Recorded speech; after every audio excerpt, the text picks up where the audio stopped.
วันนี้พ่อ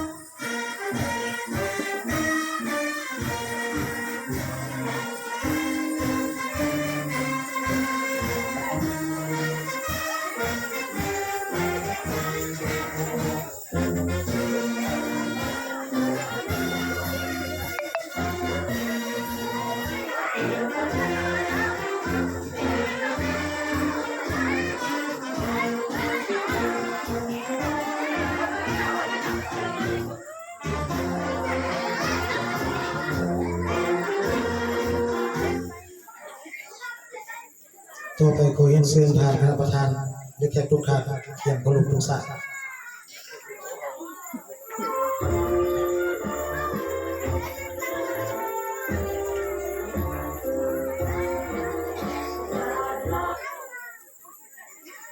ทั้งหมดเคารพธง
ก้มหัวไว้อะไร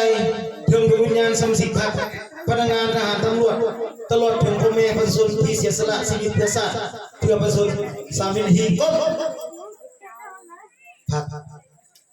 ต่อไปขอเรียนเชิญน้องน้อยเยาวชนขึ้นมอบส่วนดอกไม้แก่คณะประธานขอเรียนเชิญ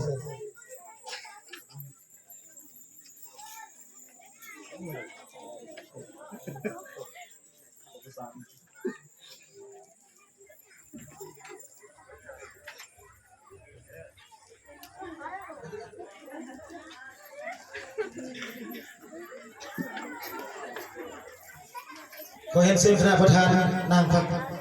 ขอเรียนเชิญทางแขกและประชาชนนั่งพัก